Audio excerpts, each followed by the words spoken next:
오늘은 전기에너지의 본질과 전기기술인들이 해야 되는 역무에 대해서 한번 같이 보도록 하겠습니다. 먼저 화면을 보겠습니다. 화면에 전기라고 나와 있죠. 전기. 이 전기의 전자가 번개전자입니다. 번개가 치고 있죠. 라이트닝 번개가 치고 있습니다. 전기는 번개의 에너지를 쓰는 겁니다. 이 번개전자가 비우자 밑에 갑옥갑자죠. 수천 년 전에 저 한자를 만드는 사람이 번개가 전기라는 걸 알았다는 겁니다. 신기하죠? 자, 왜 전기가 번개의 에너지인지 같이 한번 보겠습니다. 오늘 내용 목차입니다. 전기의 본질, 전기가 어떻게 순환하느냐, 그 다음에 전기가 얼마나 빨리 움직이느냐, 그 다음에 블랙아웃, 대정전에 대해서 한번 보겠습니다. 그리고 마지막으로 전기기술인의 역할에 대해서 같이 한번 생각을 해보겠습니다. 자, 들어가겠습니다. 전기의 본질, 이 번개 치고 있죠. 구름에서 땅으로 번개가 치고 있습니다. 저 번개가 전기의 본질입니다. 어떻게 해서 번개가 전기의 본질이 되는지 한번 보겠습니다. 번개가 치고 있죠. 무시무시합니다. 자, 이 끝에 사고 장면이 하나 나옵니다. 사람이 한 사람 사망을 하는 장면이 나옵니다. 전철 위에 사람이 올라가 있죠. 전선을 잡았습니다. 새카맣게 타버렸죠. 한 사람이 사고로 사망했습니다. 저 사람이 왜 죽었느냐, 어떤 현상이 일어났느냐, 우리가 지금 타고 있는 운송수단들이 전철, KTX, 새마을 뭐 이런 것들이 있죠. 그런 운송수단들이 예전에는 디젤 엔진으로 움직였습니다. 경유를 넣어서 움직이는 엔진을 가지고 움직였는데 요즘에는 거의 대부분이 전기로 움직입니다. 우리가 가장 친근하게 느껴지는 전철 타실 때 자세히 한번 보십시오. 전철이 이렇게 있으면은 전철 위쪽에 전선이 같이 항상 갑니다. 뭐 KTX, 새마을호 다 마찬가지입니다. 전철에서 뭐가 이렇게 올라와 있어요. 군데군데 올라와서 그 위에 전선하고 닿아 있습니다. 전철이 움직이면서 그 전선하고 계속 그 부분이 슬라이딩 하면서 이렇게 미끄러지면서 갑니다. 그게 뭔가 하면은 펜터그래피라 그럽니다. 펜터그래피. 그 위에 있는 전선에 24,000V 정도의 전압이 걸려 있어요. 그 전압을 펜터그래피에서 받아서 전동기를 구동해서 움직이고 구동을 하고 레일로 빠져나가는 겁니다. 바닥에 레일로. 그 사이에 24,000V가 걸려 있는 거예요. 거기 저 사람이 올라가서 잡았습니다. 그걸. 저 사람 몸에 24,000V 전압이 걸린 거죠. 아까 앞에 봤던 그 벼랑, 낙뢰, 벼락을 맞은 거하고 비슷한 상황이 된 겁니다. 저 사람 몸에 어떤 일이 일어났느냐? 제가 계산을 한번 해봤습니다. 우리가 살고 있는 이 지구는요, 70% 정도가 물로 덮여 있습니다. 지표면의 70% 정도가. 근데 묘하게 사람의 몸의 체중의 70% 정도가 물입니다. 물. 우리 체중의 70% 정도가 수분으로 이루어져 있습니다. 저 사람 몸 안에 있는 그 70%의 수분, 그 수분을 0도씨에서부터 100도씨까지 팔팔 끓이는 에너지가 있습니다. 끓일 수 있는 에너지가. 그 에너지의 100배 정도가 들어갔습니다. 저 짧은 순간에, 번쩍하는 그 순간에 저 사람 몸 안에 있는 모든 수분이 다 증발해버린 거예요. 피부에, 머리카락, 손톱, 발톱, 뼈 안에 있는 그 수분까지 다 증발해서 새까맣게 타서 수덩이가 돼버린 거예요. 그래서 저렇게 사망했습니다. 저 사람이 왜 사망했습니까? 안전규정을 안 지켜서 그렇죠. 우리 전철이나 기차역에 가보면 도배를 해놨습니다. 특과 위험, 접근하지 마세요. 그거 안 지키고 올라간 거예요. 올라가서 그 길 잡은 겁니다. 불안전한 행동을 해서 사망한 거죠. 저런 사람들이 저런 불안전한 행동을 하려고 해도 할 수 없도록 보호를 하는 그 역할이 우리 전기기술인들이 해야 되는 역할 중에 하나입니다. 자, 다음에 사고 영상을 또 하나 더 보겠습니다. 이번 사고는요, 본인 잘못은 없습니다. 설비의 문제로 인해서 일어난 사고입니다. 같이 한번 보겠습니다. 이게 1983년에 젊음의 행진이라는 아주 인기 프로그램이 있었는데요. 여기 송골매 그 그룹 사운드에서 이제 공연을 하면서 일어난 사고입니다. 이 배철수 씨인데요. 기타 조율을 하면서 지금 나옵니다. 기타 조율을 하면서 앞에 마이크를 잡는 순간에 감전이 되어버립니다. 마이크하고 기타 사이에 이렇게 감전이 되는 거죠. 먼저 상황을 한번 보겠습니다.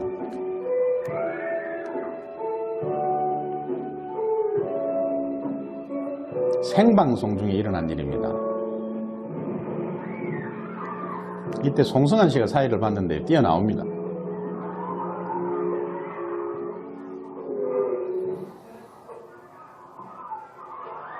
대단히 죄송합니다. 생방송 도중에 배천주 씨에게 아마 비판 만들게 된 거였어. 여기 이제 뒤에 배철수 씨가 인터뷰를 하는 장면이 있습니다. 한참 세월이 지난 다음에요. 물어봤습니다. 그때 느낌이 어땠느냐고. 하는 얘기가 이렇습니다. 인간의 상상을 초월하는 강력한 프레스로 심장을 짓눌러서 터지는 듯한 그런 느낌이 들었답니다. 그래서 이제 내가 죽는구나 하고 쓰러졌다는 거죠. 근데 살았습니다. 살은 게 넘어가면서 마이크를 놓은 거예요. 그러니까 감전되는 상황이 해제가 된 거죠. 해제가 돼서 살은 겁니다. 그럼 저 사람 배철수 씨가 왜 감전이 됐느냐? 앰프에서 누전이 된 거죠. 앰프에 기타하고 마이크를 쓰는데 그쪽에 누전이 돼서 이렇게 전압이 걸려서 전압이 걸려 있는 상태에서 잡아서 감전이 된 겁니다. 왜 그랬느냐?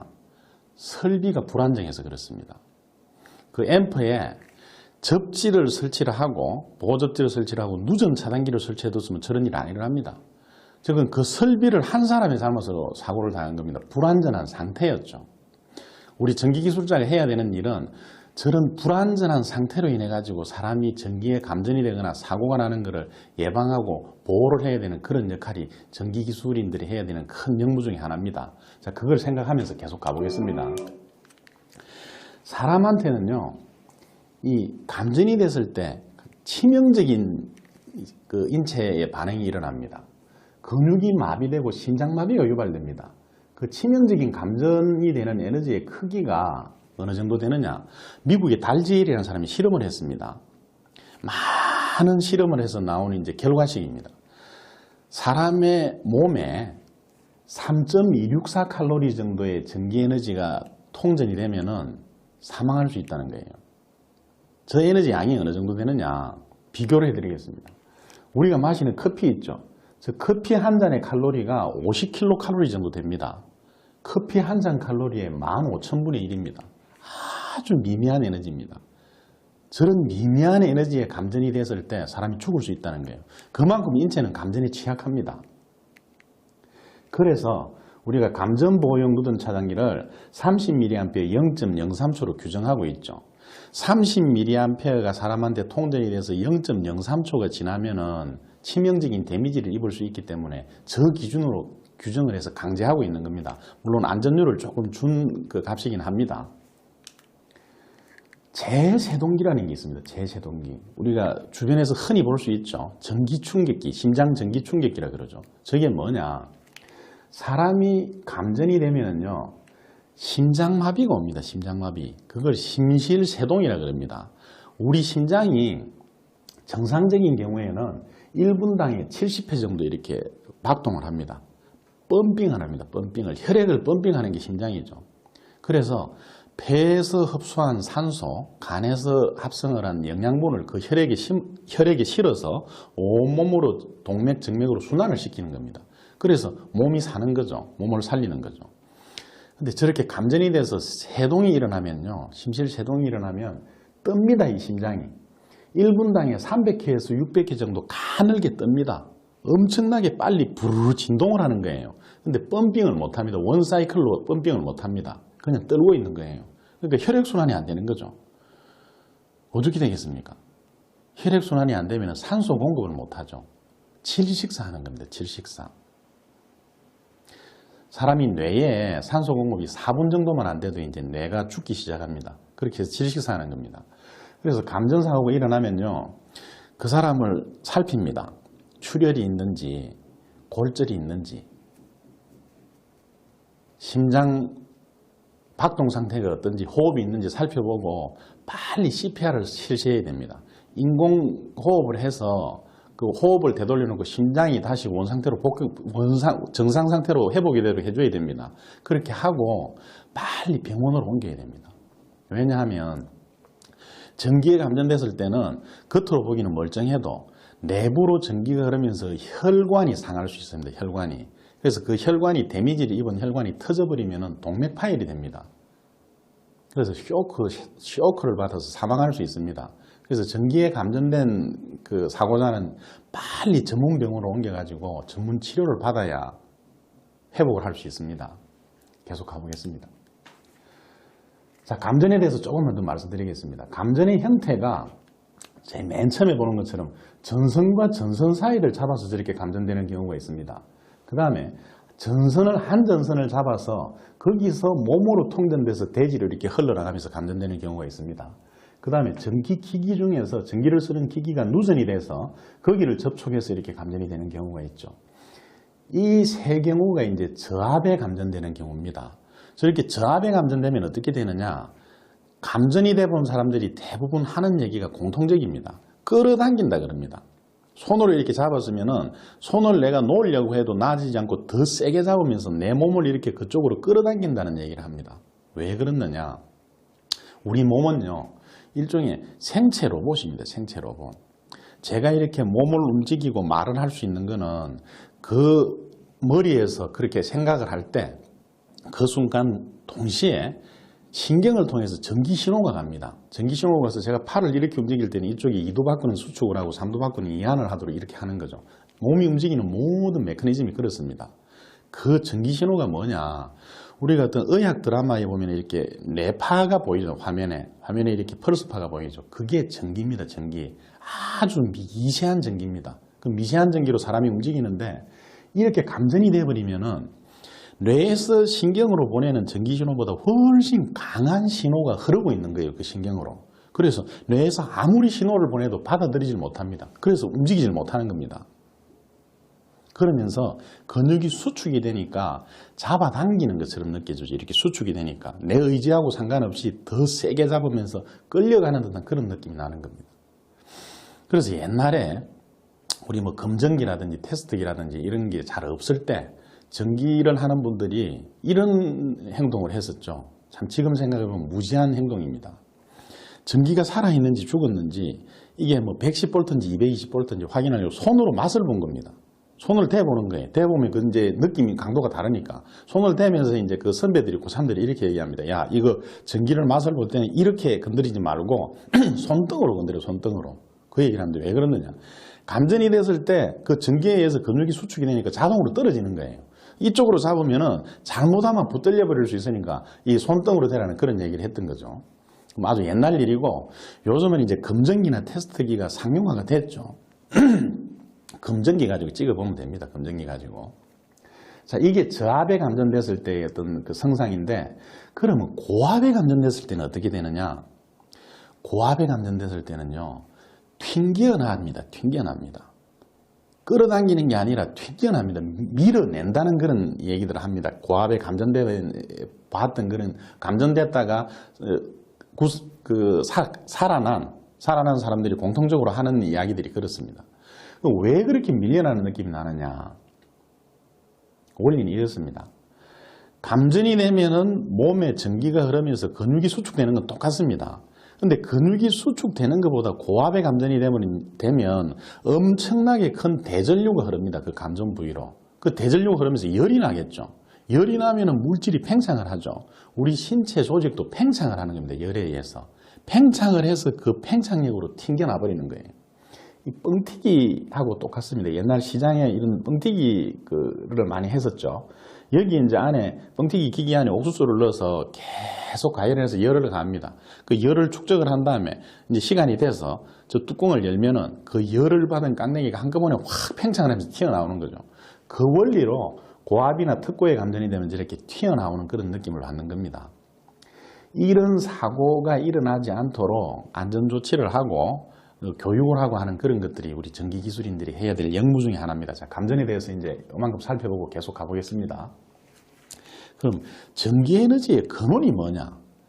우리가 모든 공부를 할 때 원리를 이해하는 게 가장 중요합니다. 하나하나를 아는 것은 고기를 잡아주는 거고 원리를 가르쳐주는 것은 원리를 이해하는 건 고기를 잡는 방법을 아는 겁니다. 고기를 잡는 방법을 알면 어디 가서든지 고기를 잡을 수 있죠. 그 고기를 잡을 수 있는 방법이 원리입니다. 원리. 전기에 대해서 원리적인 부분에 대해서 좀 같이 보도록 하겠습니다. 전기에너지의 근원이 뭐냐? 전기에너지의 근원은 양성자와 전자가 서로 끌어당기는 힘입니다.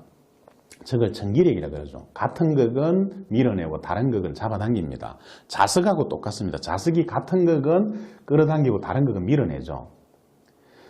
원자의 모양이 있습니다. 원자의 모양. 이 원자의 모양이 어떻느냐? 여기 지금 원자 번호 3번 리튬인데요. 양성자가 3개가 있죠. 그 다음에 전자가 3개가 있습니다. 이 양성자 숫자하고 전자 숫자하고 똑같습니다. 자연 상태에서. 저 숫자를 원자 번호라 그럽니다.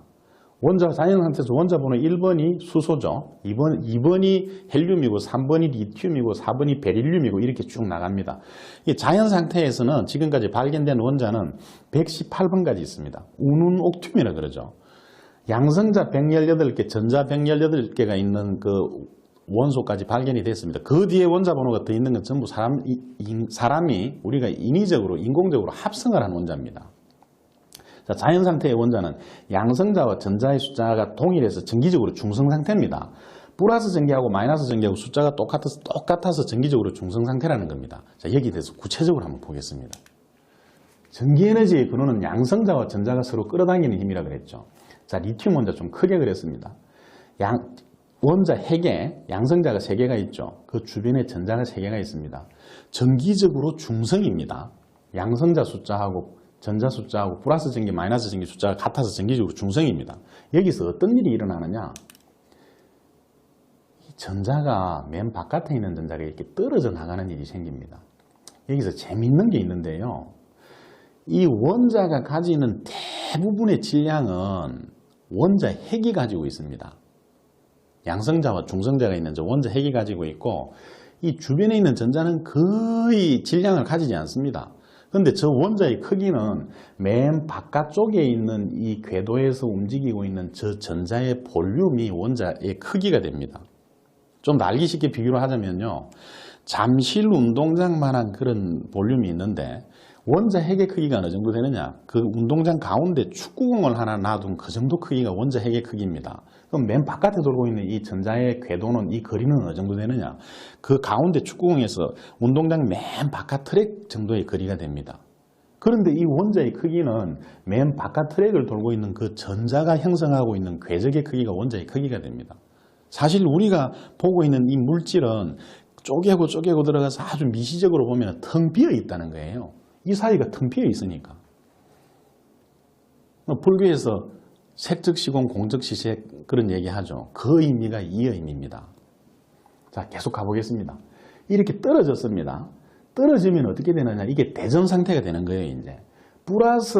원자핵에 플러스 전기는 3개가 있는데 마이너스 전기는 2개밖에 없죠. 그럼 저 원자핵은 플러스 전기를 띠는 겁니다. 그 다음에 떨어져 나온 전자는 마이너스 전기를 띠죠. 그럼 이 상태에서 어떻게 됩니까? 플러스 전기하고 마이너스 전기하고 서로 잡아당기는 그런 전기력이 생기겠죠. 이런 힘이 생깁니다. 끌어당기는 힘이. 그래서 이게 이 전자가 움직여서 다시 돌아가고 떨어져 나오고 하는 게 저게 전류입니다. 전류. 저 에너지를 우리가 쓰는 겁니다. 자, 계속 보겠습니다. 우리가 일반적인 도체로서는 구리 원자입니다. 구리 원자. 구리는 원자 번호가 29번이고 맨 바깥쪽에 이렇게 전자가 하나가 있습니다. 저 하나의 전자가 떨어져 나오고 다시 들어가고 하는 게 좀 쉽습니다. 그래서 구리가 전기가 잘 흐르는 도체가 되는 겁니다. 실제로 원자의 모양은 이렇지 않습니다. 예전에 고전적인 어떤 물리학에서는 원자핵 주변에 이렇게 층층이 궤도를 두고 이렇게 규칙적으로 움직이는 걸로 그렇게 생각을 했는데, 현대 양자 물리학에서 이제 밝혀내는 원자의 모양은 저하고 좀 다릅니다. 이게 확률 밀도함수라는 건데요. 가운데 원자핵이 있고 그 주변에 어떤 에너지 준위 궤도는 있습니다. 궤도는 있는데 그 궤도에 이 전자가 움직이는 걸 불규칙하게 움직입니다. 불규칙하게. 그래서 그 전자의 질량과 위치를 정확하게 알 수가 없어요. 그걸 알 수 있을 거라고 생각하고 많은 노력을 했는데 결국 알 수가 없다는 걸 안 겁니다. 그래서 확률 밀도 함수적으로 존재한다는 거예요. 이 전자가 요 위치에 존재할 확률, 요 위치에 존재할 확률, 그 확률을 확률 밀도적으로 몇 프로 그 형태로 확률 밀도 함수적으로 그 전자의 존재 형태만 규명할 수 있지 어디 있다고 정확하게 단정 지을 수 없다 하는 거, 그게 현대 양자 물리학에서 그 밝혀내는 원자의 모양입니다. 이게 전자원이라고 그러죠. 이런 형태로 존재한다는 겁니다. 자, 계속 가보겠습니다. 자, 발전기가 뭐냐? 발전기는 원자의 양성자와 전자를 강제로 분리하는 겁니다. 저 원리에 대해서 좀 이따 구체적으로 좀 설명을 드리겠습니다. 기전력은 뭐냐? 원래의 안정 상태로 복귀하려는 복원력이 기전력입니다. 우리 자연 상태의 그 섭리는요, 뭔가 불안정한 상태로 이렇게 분리가 됐을 때 다시 안정 상태로 돌아가려고 합니다. 에너지가 높아졌을 때 에너지가 낮은 상태로 돌아가려는 그런 복원력이 있습니다. 그 복원력을 이용하는 게 기전력입니다. 그 다음에 에너지는 뭐냐? 이 전자가 움직이는 힘. 왜 전자가 움직이느냐? 저 원자핵은 엄청 무겁다 그랬죠. 원자핵은 안 움직입니다. 그래서 이 가벼운 놈이 움직이는 거예요. 전자가 왔다 갔다 하면서 움직이는 겁니다. 그 전자가 움직이는 힘을 쓰는 게 그게 에너지입니다. 전기 에너지. 계속 가보겠습니다. 자, 이제 좀 더 알기 쉽게 전기를 지구의 에너지라고 하는 그 이유를 설명을 드리겠습니다. 자, 이 번개가 치고 있죠. 처음 얘기했던 그 번개 얘기로 다시 돌아왔습니다. 번개 전자, 전기 전자입니다. 번개라는 것은 뭐냐? 구름에서 땅으로 전기가 흐르는 겁니다.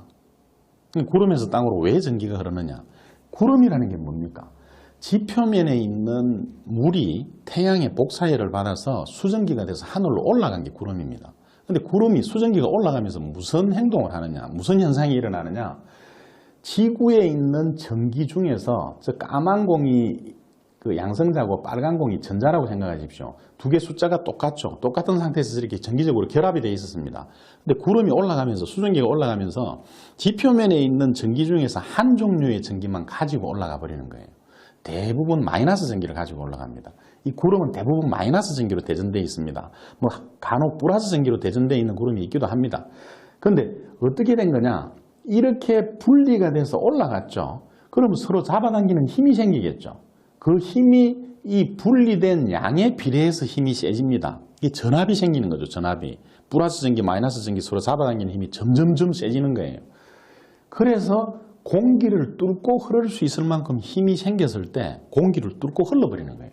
올라갔다가 다시 복귀하는 거. 지구로 복귀해서 자기 짝 양성자하고 결합해서 전기적인 안정 상태로 가는 거. 그게 번개입니다. 그런데 공기는요. 전기가 잘 안 흐르는 강력한 부도체입니다. 이 공기를 뚫고 전기가 흐르려고 그러면은 교류는 센티미터당에 21,000V 정도의 전압이 필요합니다. 직류는 30,000V 정도의 전압이 필요합니다. 이 구름이 높이가 높죠. 수백 미터, 수킬로까지 되죠. 저걸 뚫고 흐르려고 그러면은 수억 볼트의 전압이 돼야 되는 거예요. 수십억 볼트, 수억 볼트의 전압이 돼야 되는 겁니다. 그 어마어마한 전압이 쌓였을 때 그만큼 분리가 일어났을 때 공기를 뚫고 한꺼번에 흘러버리는 게 저게 번개입니다. 저게 전기에너지의 본질입니다. 그래서 전기를 지구의 에너지라 그러는 겁니다. 자, 좀 더 이해하기 쉽게 다른 예를 하나 보겠습니다. 지금 물레방아가 돌고 있죠. 저 물레방아가 도는 거는 위에 있는 물이 밑으로 흘러내리면서 그 운동에너지가 물레방아를 돌리는 거죠. 물이 흐르는 힘을 쓰는 겁니다. 그런데 위에 있는 물의 양이나 성분이나 밑에 내려온 물의 양이나 성분이나 똑같습니다. 물의 양이나 성분은 변한 게 없습니다. 단지 위에 있던 위치 에너지가 밑으로 내려오면서 운동 에너지로 변해서 그걸 가지고 물레방아를 돌리고 저 축의 에너지를 우리가 쓰는 거죠. 물레방아는 물이 흐르는 힘을 이용하는 겁니다. 전기도 똑같습니다. 전기가 흐르는 힘을 쓰는 겁니다. 물이 아무리 많이 댐 위에 아무리 많이 분리되어 있어도 아무런 힘을 발휘하지 못하죠. 물을 흐르게 했을 때 힘이 나옵니다. 전기도 구름에 아무리 많은 전기가 분리되어 있어도 아무런 힘을 발휘하지 못합니다. 이걸 공기를 뚫고 전기가 흐를 때 그때 힘이 발휘가 됩니다. 자, 정리하겠습니다. 물레방아는 물이 흐르는 힘을 쓰는 거죠. 그 힘의 근원은 물의 높이차, 수위, 수압입니다. 전기는 뭐냐? 전기가 흐르는 힘을 쓰는 겁니다. 그 힘의 근원은 전압차죠. 그걸 전기적인 위치 에너지, 전기적인 압력이라 그럽니다. 전압이 그렇게 나온 겁니다. 흐르는 힘을 쓰는 게 전기 에너지입니다. 계속 가보겠습니다. 물은 수위가 높은 곳에서 낮은 땅으로 흐르죠. 전기는 전위가 높은 곳에서 전위가 낮은 땅으로 흐릅니다. 누전된 전기는 전기의 위치 에너지가 낮은 땅으로 흐릅니다. 왜냐? 모든 전기는 지구에서 나온 거거든요. 지구의 플러스 마이너스 전기가 무수하게 결합이 돼서 안정을 이루고 있는데 거기서 떨어져 나와서 에너지가 높아진 게 에너지가 분리가 된 게 전기입니다. 그러니까 가장 전위가 낮은 데는 지구인 거예요. 지구. 그래서 지구로 돌아갑니다. 그게 전기 에너지의 본질입니다.